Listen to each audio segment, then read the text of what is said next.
Le film Autant en emporte le vent est une œuvre cinématographique monumentale, une romance historique profondément ancrée dans l'histoire des États-Unis. Ce classique intemporel, devenu incontournable dans l'histoire du cinéma, a propulsé une pléiade d'acteurs vers des sommets inégalés de célébrité. Derrière les scènes grandioses et les performances inoubliables se cachent de nombreuses anecdotes, souvent peu connues du grand public, qui révèlent les coulisses fascinantes de sa production. L'une des questions les plus fréquemment soulevées par les spectateurs concerne la véritable nature de la relation entre Vivien Leigh et Clark Gable, les deux figures emblématiques du film. Quelles sont ces histoires qui ont longtemps été dissimulées et qui ont marqué non seulement le film, mais aussi la carrière des acteurs et de l'équipe qui ont travaillé sur cette production? Dans cette vidéo, nous vous invitons à plonger au cœur des mystères de ce chef-d'œuvre, à découvrir des récits surprenants et à explorer des faits cachés, qui ont façonné le processus créatif derrière ce film légendaire. Une grande partie de ce projet est liée au livre originel de Margaret Mitchell, également intitulé « Autant en emporte le vent ». Ce roman a connu un parcours remarquable, de sa naissance en 1936 à son impact énorme sur la culture américaine. Mitchell, qui était née en Géorgie en 1900, a mis plus de 10 ans à écrire ce livre, un travail acharné qu'elle a gardé secret pendant toute cette période. Il est impressionnant de constater qu'elle n'a pas partagé ce projet avec ses proches avant de soumettre son manuscrit pour publication. Cette grande œuvre a non seulement captivé le public à sa sortie, mais elle a également remporté un prix Pulitzer en 1937, renforçant encore davantage sa réputation. 3 ans plus tard, en 1939, le roman a été adapté à l'écran, un tournant majeur qui allait faire entrer Autant en emporte le vent dans la légende. Le film, réalisé avec une qualité exceptionnelle, a marqué l'histoire du cinéma en remportant de nombreux prix prestigieux. De sa direction artistique aux performances exceptionnelles de ses acteurs, ce film a redéfini le genre historique et a ouvert de nouvelles voies dans la production cinématographique de l'époque. Mais ce que beaucoup ignorent, ce sont les batailles en coulisses, les conflits personnels et les défis humains qui ont jalonné la création de cette œuvre magistrale. L'un des plus fascinants parmi ces nombreux éléments est sans doute l'addiction du producteur David O. Selznick, qui a joué un rôle crucial dans la réalisation du film. La production de Autant en emporte le vent a été marquée par des décisions audacieuses, des choix controversés et des dilemmes personnels qui ont façonné son histoire. L'un des aspects les plus intrigants est la tension entre Selznick, la production et les acteurs, notamment la relation entre Clark Gable et Vivien Leigh, qui a souvent été au centre des discussions à propos du film. À travers cette vidéo, nous allons non seulement vous dévoiler des secrets bien gardés, mais aussi explorer l'impact de ce film sur l'industrie cinématographique et sur les carrières de ses protagonistes. Autant en emporte le vent reste, encore aujourd'hui, un symbole de la grandeur et des défis de l'âge d'or du cinéma hollywoodien. Le processus de création du roman Autant en emporte le vent est un véritable exploit littéraire, une aventure solitaire marquée par une intensité de travail hors du commun. Margaret Mitchell, née en 1900 à Atlanta, en Géorgie, est l'auteur de ce chef-d'œuvre. L'écriture du roman a commencé à l'âge de 25 ans, un âge où beaucoup d'écrivains sont encore en train de trouver leur voie. Mais elle avait déjà une idée bien précise de l'histoire qu'elle voulait raconter. Cependant, ce qui est encore plus impressionnant, c'est la manière dont elle a gardé son projet secret pendant plus d'une décennie. Ce n'est qu'en 1936, après avoir finalisé son livre, qu'elle décide de le soumettre à un éditeur. Pendant ces 10 années de travail acharné, Margaret Mitchell n'a jamais révélé à qui que ce soit l'existence de son roman. Elle a écrit, réécrit et peaufiné chaque page, convaincue de l'importance de son projet, mais en même temps hésitante à en parler autour d'elle. Ce secret, ce projet caché, a été une véritable épreuve pour Mitchell, mais cela a aussi renforcé l'aspect unique et mystérieux de l'histoire. Ce n'est qu'à la fin de 1936, après l'achèvement de son manuscrit, qu'elle décide de soumettre son travail à un éditeur. La réaction de ses proches a été stupéfiante. Son ami, un proche confident, n'a pas pu croire qu'elle avait passé autant de temps à écrire ce roman sans qu'il n'en ait eu vent auparavant. Il a d'abord douté de l'existence même du livre. Ce doute a fait naître en Margaret une petite hésitation, une remise en question de la voie qu'elle avait choisie. Pendant un moment, elle a même envisagé de tout laisser tomber et de reprendre son manuscrit, de le cacher à nouveau, comme si cette partie de son âme n'avait jamais existé. Ce n'est que grâce à son courage et à la foi qu'elle avait en son histoire qu'elle a décidé de faire publier son roman. Mais il est fascinant de constater à quel point Mitchell a gardé secrète cette épopée pendant si longtemps. C'était comme si elle avait forgé une œuvre dans l'ombre, attendant le moment parfait pour la révéler au monde. Lorsque son ami a finalement pris connaissance du projet, il a été bouleversé par la profondeur et la complexité de l'histoire. Les deux ne se sont pas immédiatement rendus compte de l'ampleur du phénomène à venir, mais il est certain que l'énergie de Mitchell et sa capacité à garder cette œuvre secrète pendant tant d'années ont contribué à la rendre encore plus captivante. Lorsque Mitchell a enfin envoyé son manuscrit à un éditeur, la réaction a été rapide et décisive. Ce dernier a immédiatement reconnu le potentiel du livre et a voulu lui donner une chance. Le texte est donc passé entre les mains de plusieurs experts en édition, qui ont immédiatement perçu sa valeur unique. La publication, en 1936, n'a pas seulement marqué la naissance d'une œuvre littéraire importante, mais elle a également signalé le début de ce qui allait devenir un phénomène mondial. Autant en emporte, le vent a frappé le public avec une force inouïe, captivant ses lecteurs non seulement par son récit romanesque et historique, mais aussi par la profondeur des personnages et la façon dont Margaret Mitchell a magnifiquement intégré les éléments de la guerre civile américaine à l'intrigue. Le succès de la publication a été instantané. Le roman est devenu un best-seller, vendant des millions d'exemplaires à travers le pays. Mais ce n'était que le début. En 1937, il remporte le prestigieux prix Pulitzer de la fiction, un honneur considérable qui témoigne de la reconnaissance critique que l'œuvre a reçue. La réception critique du roman a été unanime. Autant en emporte, Le Vent était une œuvre magistrale, à la fois romanesque, historique et profondément émouvante. Ce qui frappait dans le roman, c'était la façon dont Margaret Mitchell avait tissé une histoire d'amour épique au cœur d'un drame historique majeur, tout en dressant un portrait réaliste de la guerre de sécession et de ses conséquences dévastatrices sur la société sudiste. Mais, bien qu'elle soit devenue l'une des auteurs les plus célèbres de son époque, Margaret Mitchell est restée une personne relativement discrète, parfois même réticente à se mêler à la vie publique. Elle a continué à mener une existence plutôt retirée, ne cherchant jamais à se faire une place sur la scène littéraire comme d'autres auteurs l'auraient fait. En fait, après la publication de Autant en emporte le vent, Margaret Mitchell a écrit peu d'autres œuvres. La question qui se posait alors était la suivante. Quel serait le prochain chapitre de sa carrière littéraire alors que son premier roman était devenu une telle légende? La réponse à cette question est venue sous une forme inattendue. En 1939, le roman a été adapté au cinéma, ce qui allait marquer une nouvelle étape dans son histoire. L'adaptation cinématographique du roman s'est transformée en un événement majeur de l'histoire du cinéma, un événement qui allait faire de Autant en emporte le vent un phénomène mondial. Mais l'adaptation de cette œuvre monumentale n'a pas été une tâche facile. Elle a entraîné de nombreux défis et discussions qui allaient façonner la production du film pour les années à venir.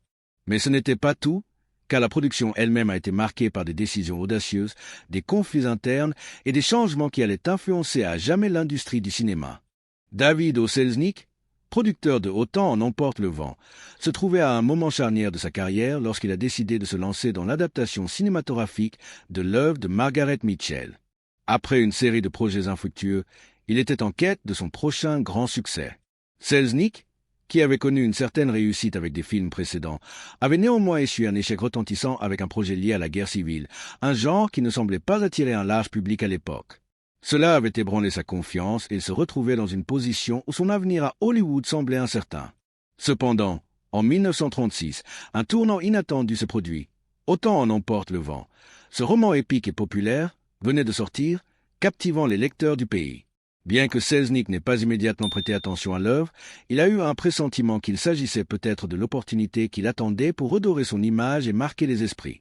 À ce moment-là, Selznick était conscient qu'il fallait absolument qu'il choisisse un projet ambitieux, une œuvre cinématographique qui pourrait lui garantir une place dans l'histoire. Lorsqu'il a acquis les droits du roman en 1936 pour une somme colossale de $50 000, une somme exorbitante pour l'époque, beaucoup de ses collègues de l'industrie ont été choqués par l'audace de sa décision. Cet investissement était un pari risqué, mais il était également une manœuvre stratégique pour regagner sa place sur le devant de la scène hollywoodienne. Ce montant, qui était à l'époque la somme la plus élevée jamais payée pour l'adaptation d'un livre en film, a non seulement fait sensation dans le monde du cinéma, mais a également jeté les bases d'une œuvre monumentale. En se lançant dans l'adaptation, Selznick savait qu'il avait entre les mains un projet d'envergure, et c'est avec cette idée qu'il a pris la direction du projet. La production de Autant en emporte le vent a été un véritable tourbillon de décisions importantes, d'audace créative, mais aussi de tension. Dès le départ, Selznick a dû faire face à de nombreux obstacles. Les attentes étaient énormes, tant du côté de l'industrie cinématographique que du public, et il fallait que tout soit parfait. Chaque aspect du film, des décors aux costumes, en passant par le casting, devait être méticuleusement contrôlé. Si Selznick avait une vision claire du film qu'il voulait, le processus de production n'en a pas moins été semé d'embûches. La première difficulté majeure à laquelle il a dû faire face était l'attention qu'il portait à chaque détail. Selznick était un perfectionniste, ce qui, à la fois, lui a permis de donner vie à une œuvre cinématographique d'exception, mais qui a également créé des tensions sur le plateau. Il avait une vision précise de ce qu'il voulait, mais cela signifiait aussi qu'il exerçait un contrôle strict sur chaque aspect de la production. Son obsession du détail a entraîné des conflits avec les autres membres de l'équipe, y compris le réalisateur, les scénaristes et, bien sûr, les acteurs. Une des conséquences les plus marquantes de ce perfectionnisme fut la gestion de l'énorme budget alloué au film, qui était alors le plus grand de tous les temps dans l'industrie cinématographique.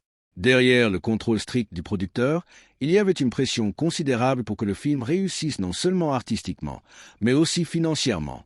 Le poids de l'investissement était énorme. Selznick ne pouvait se permettre un échec. C'était un risque colossal qu'il fallait absolument assumer. Mais en même temps, cette tension créait un terreau fertile pour de multiples conflits et frictions sur le plateau. L'équipe de production vivait dans une atmosphère de stress intense, et la pression sur les acteurs et les réalisateurs était palpable. Cependant, malgré ces difficultés internes, le talent de Selznick à rassembler des personnes clés pour son projet s'est avéré être l'un des facteurs déterminants du succès du film. Il a su choisir des personnes qui partageaient sa vision, tout en s'assurant que la production reste cohérente et dans les temps. Le producteur n'a pas seulement exercé une pression sur le plan créatif et technique, mais il a également dû naviguer dans des eaux politiques et sociales complexes, notamment dans le contexte de la Géorgie des années 1930, où les tensions raciales étaient palpables. En effet, l'histoire de Autant en emporte le vent, qui se déroule pendant et après la guerre de sécession, aborde des thèmes délicats tels que l'esclavage et les conflits sociaux. Les critiques étaient inévitables et le film allait forcément susciter des débats sur sa représentation du Sud, de la guerre et de la question raciale. De plus, Selznick se trouvait sous la pression d'une production à très gros budget et les attentes étaient extrêmement élevées.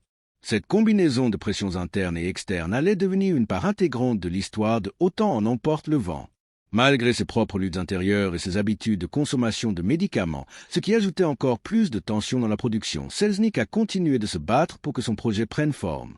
L'addiction aux médicaments est devenue une partie malheureusement importante de son quotidien.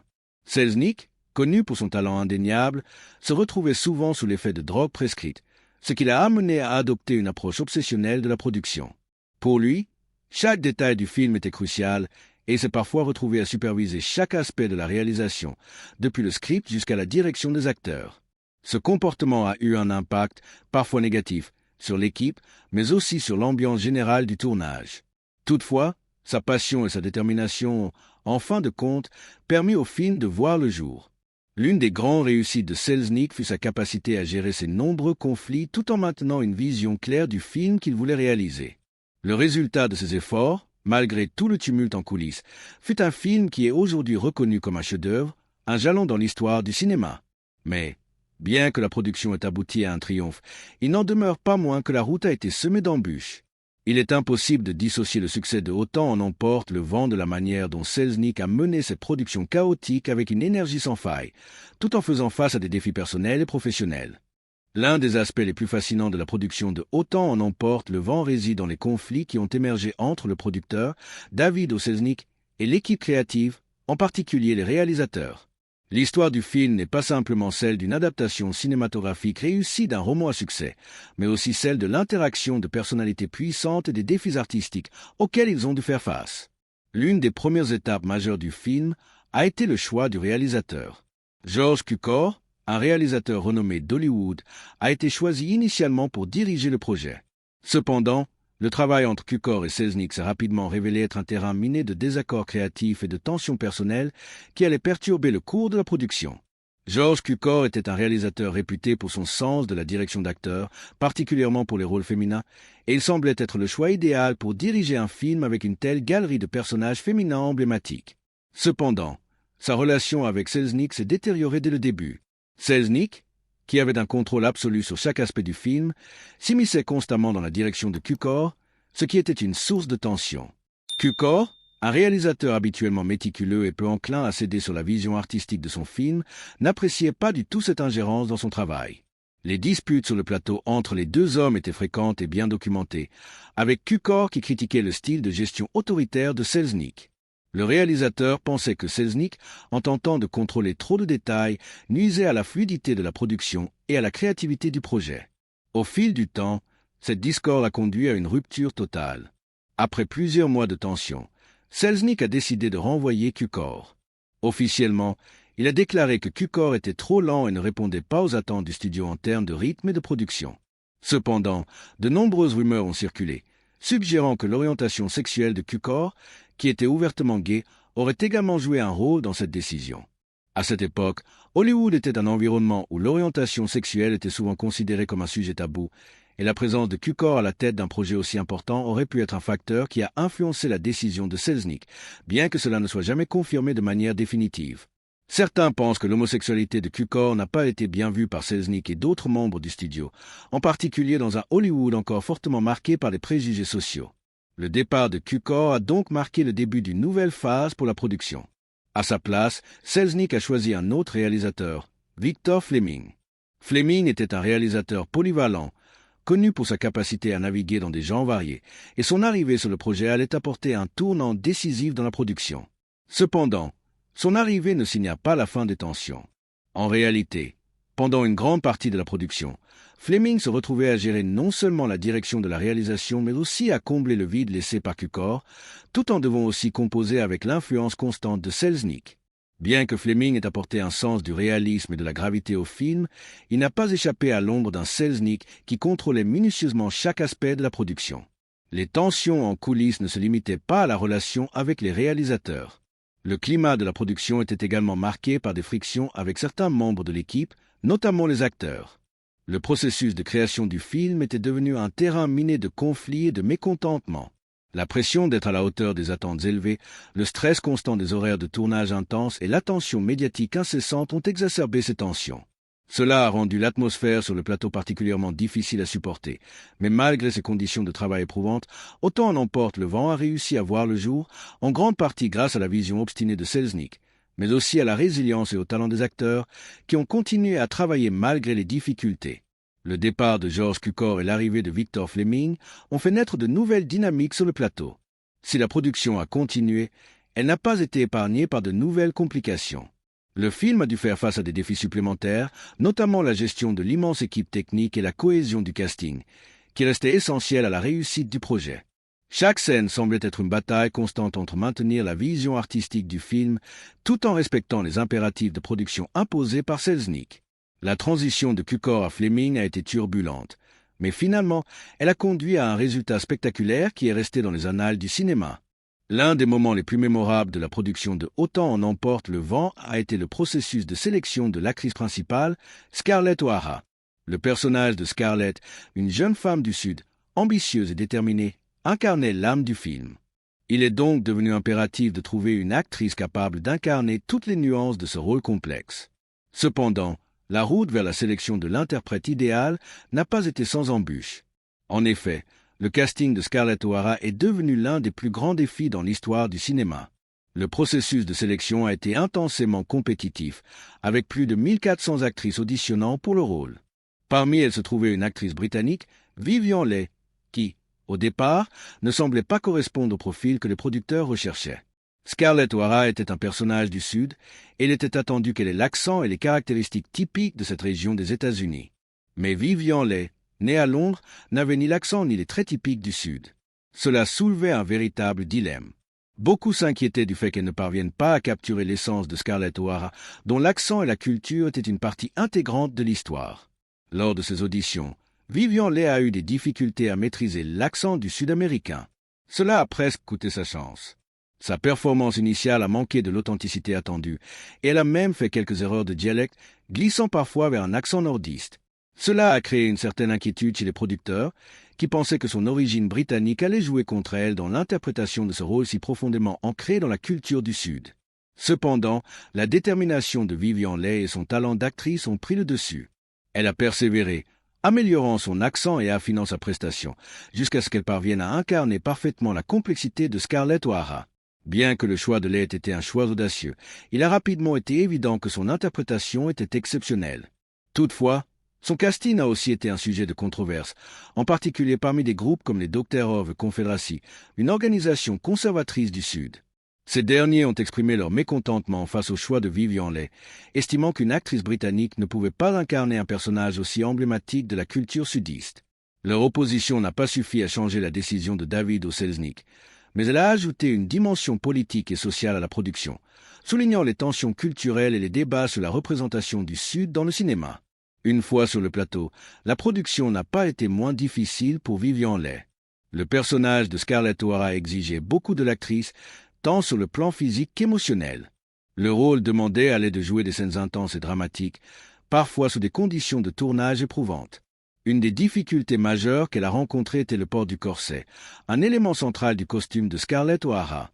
À l'époque, le corset était une norme vestimentaire, mais il représentait également une forme de torture physique pour les actrices.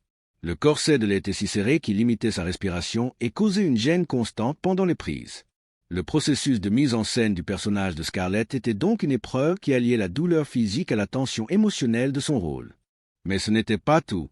Vivien Leigh a également dû lutter contre des problèmes personnels qui ont compliqué sa performance.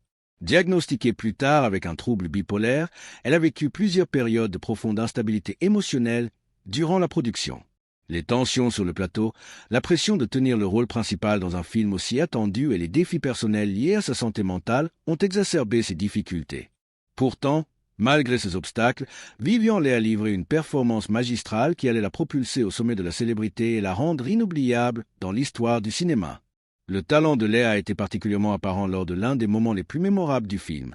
Le monologue de Scarlett O'Hara en plein cœur du film, lorsque, exaspérée par la guerre et ses conséquences, elle s'écrie « Franchement, ma chère, je m'en fous ». Cette scène, pleine d'émotion et de détermination, a marqué l'une des déclarations les plus iconiques de l'histoire du cinéma. Même aujourd'hui, des décennies plus tard, cette réplique résonne comme un symbole de la résilience de Scarlett et de la force intérieure de l'actrice qui l'a incarnée. Le succès de Vivien Leigh dans le rôle de Scarlett O'Hara a également mis en lumière l'écart entre ses conditions de travail et celles de ses collègues masculins. Bien que le rôle de Scarlett ait fait de Vivien Leigh une star internationale, elle a été confrontée à des défis bien plus complexes que ses homologues masculins. Dans l'industrie cinématographique de l'époque, les actrices étaient souvent soumises à des pressions considérables, tant professionnelles que personnelles, pour remplir des attentes de perfection physique et de représentation. Les problèmes de santé mentale de Leigh, combinés à la pression constante du rôle, ont fait de sa performance une épreuve de résilience. L'histoire derrière la relation entre Clark Gable et Vivien Leigh, les deux stars emblématiques de Autant en emporte le vent, est aussi captivante que l'intrigue du film lui-même. Bien que l'alchimie à l'écran entre leurs personnages, Scarlett O'Hara et Red Butler, ait fait naître l'une des romances les plus iconiques de l'histoire du cinéma, leur relation hors caméra était tout aussi complexe et intéressante. Leur dynamique sur le plateau a été marquée par des hauts et des bas, mais aussi par une collaboration professionnelle qui a contribué au succès phénoménal du film. L'histoire de leur rencontre remonte à la première fois qu'ils ont partagé une scène ensemble en tant que Scarlett et Red. Les premières impressions de Vivien Leigh à propos de Clark Gable étaient loin d'être idylliques. En effet, elle l'a trouvé brusque et déstabilisant, surtout en raison de son attitude décontractée et de son approche parfois cavalière. Gable était un acteur à la réputation de dur à cuire, et sa manière de traiter ses coéquipiers, en particulier les actrices, n'était pas toujours perçue comme idéale. Il n'avait pas l'habitude de montrer beaucoup de respect ou de douceur envers ses partenaires de jeu, et Vivien Leigh, habitué à une approche plus classique de l'art du théâtre, fut initialement déconcerté par cette attitude. En revanche, Clark Gable, bien que détaché, respectait néanmoins profondément le talent de Vivien Leigh. Il a vite reconnu qu'elle était une actrice exceptionnelle et qu'elle incarnait parfaitement le rôle de Scarlett O'Hara. Leur collaboration a donc progressivement évolué pour devenir une relation professionnelle sincère. Cependant, il ne faut pas oublier qu'ils ont aussi eu leur lot de tensions. Le tournage de Autant en emporte le vent s'est étalé sur de nombreux mois et les conditions étaient loin d'être idéales. Les longues journées de travail, la pression constante et la présence d'un producteur exigeant comme David Selznick ont généré des frictions. Mais ces tensions ont parfois été le carburant qui a alimenté la passion et l'intensité de leur performance à l'écran. Leurs querelles et désaccords ont aussi contribué à la création d'une relation d'amour-haine qui s'est finalement transformée en une camaraderie respectueuse. Un des aspects les plus intrigants de leur relation a été la manière dont Gable et Leigh se sont soutenus dans les moments difficiles. En coulisses, leurs amitiés ont été des piliers dans un environnement parfois toxique. Gable, en particulier, a été une sorte de mentor pour Leigh, qui, malgré son talent indéniable, était parfois en proie au doute. Vivien Leigh, qui traversait des périodes de fragilité émotionnelle, a trouvé en Gable une personne sur qui compter. Bien que Gable ait eu ses propres défis à affronter, notamment des problèmes personnels liés à sa vie privée et à son divorce, il n'a jamais manqué de montrer à Leigh qu'il croyait en elle. Leur soutien mutuel a permis à chacun de surmonter les épreuves du tournage. L'un des moments les plus mémorables de leur collaboration s'est produit lorsque Gable a décidé de prendre Leigh sous son aile. Lors de l'une des scènes les plus intenses, Gable a vu que Vivien Leigh avait du mal à se remettre d'une scène particulièrement émotive. Il s'est approché d'elle et lui a offert des mots réconfortants, qui ont permis à elle de trouver l'émotion nécessaire pour continuer à jouer. Bien que ce geste a renforcé leur relation professionnelle, il a aussi montré la profonde humanité de Gable, un homme dont l'image à l'écran de dur à cuire cachait une vraie capacité à être empathique et attentionné. Néanmoins, leur amitié n'était pas exempte de moments de tension. Gable, de son côté, était très protecteur envers ses limites et ses croyances professionnelles. Il n'hésitait pas à exprimer son désaveu en cas de divergence. En particulier, Gable détestait que le réalisateur ou le producteur intervenait dans ses performances et n'hésitait pas à le faire savoir. Cela a parfois conduit à des disputes avec Vivien Leigh, qui, de son côté, était beaucoup plus encline à accepter les suggestions artistiques venant de la part des réalisateurs ou de l'équipe de production. Cependant, même ces conflits créaient un équilibre sur le plateau, une sorte de jeu d'attraction et de répulsion entre les deux stars. C'était une alchimie palpable, même si elle se manifestait parfois par des frictions. L'une des anecdotes les plus connues concernant leur relation sur le plateau est l'incident du whisky, qui illustre à la fois leur côté espiègle et la manière dont Gable, bien qu'il soit parfois distant, savait comment détendre l'atmosphère.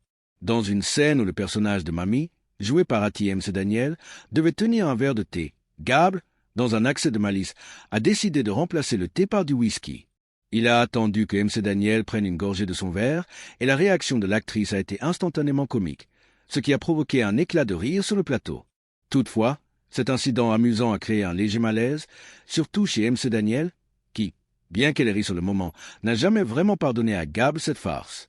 C'était un exemple de l'humour et de la camaraderie qui existait entre les acteurs malgré les tensions et la pression. En dehors du plateau, Gable et Léon continuent à se soutenir, et cette complicité a fait d'eux l'un des couples les plus adorés du cinéma classique. Leur relation a même traversé les épreuves de leur vie personnelle, y compris les difficultés émotionnelles et la vie privée tumultueuse de Vivien Leigh. Ils se sont soutenus dans les moments les plus difficiles, comme lors des crises de santé mentale de Leigh. Cependant, il est important de noter que leur relation n'a pas été exempte de complications. Gable et Leigh étaient tous deux des individus très différents, chacun avec ses propres luttes et contradictions. La chimie entre Clark Gable et Vivien Leigh a transcendé l'écran. Leur relation professionnelle a contribué à faire des Autant en emporte le vent un chef-d'œuvre, car elle a insufflé une véritable émotion et profondeur à l'histoire d'amour entre Scarlett et Rhett. Cependant, derrière cette romance cinématographique intemporelle se cachait une amitié sincère, mais aussi une tension qui ajoutait à la complexité de leur travail ensemble. La légende de Gable et Leigh a persisté bien après la fin de la production du film, et la dynamique entre ces deux icônes du cinéma reste un sujet fascinant pour les passionnés de cinéma du monde entier. Et voilà, c'était l'histoire fascinante de Autant en emporte le vent, un film qui a marqué l'histoire du cinéma à bien des égards, tant par sa production que par les luttes et défis qu'il a engendrés. Ce chef-d'œuvre n'a pas seulement capté l'imaginaire collectif par ses performances inoubliables et ses décors splendides, mais il reste une référence incontournable pour comprendre les coulisses de l'industrie du cinéma des années 30, ainsi que les enjeux personnels et professionnels vécus par ses acteurs et créateurs. Alors, que vous soyez un fan de cinéma classique ou que vous découvriez cette histoire pour la première fois, Autant en emporte le vent est bien plus qu'un simple film.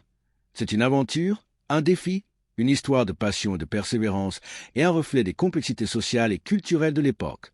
Si vous avez aimé cette vidéo, n'oubliez pas de liker et de vous abonner pour ne pas manquer les prochaines vidéos où nous plongeons dans les coulisses des films emblématiques. Partagez aussi vos pensées et vos anecdotes sur Autant en emporte le vent dans les commentaires. Abonnez-vous et comme toujours, n'oubliez pas, l'histoire du cinéma continue.